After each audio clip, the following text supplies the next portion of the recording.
Good morning mga idol. Laki na pala ang pinagbago ng ilog dito sa amin. Ano? Lumiit na siya, dati ang laki nito.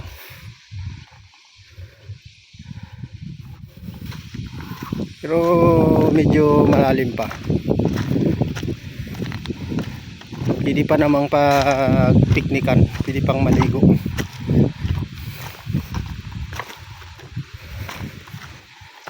Ang kaigihan lang dito mga idol, malinaw yung tubig. Ano? Napakalinaw, pwedeng inuman.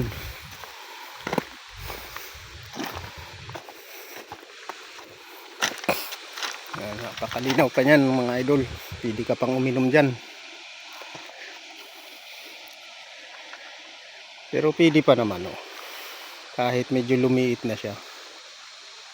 Dati ang laki nito.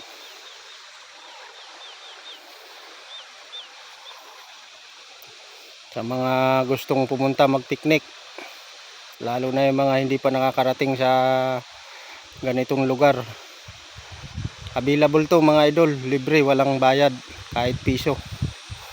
Kaya lang magdala lang kayo ng payong nyo at medyo mainit. Malawak naman tong ito, batuhan nga lang, hindi buwanginan.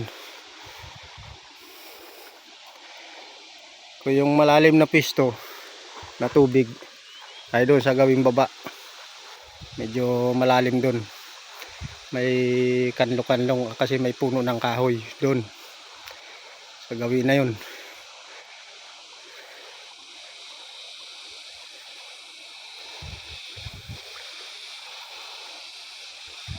Mga idol, dito na lang. Kung nagustuhan nyo itong video ko, pa-share na lang. Salamat.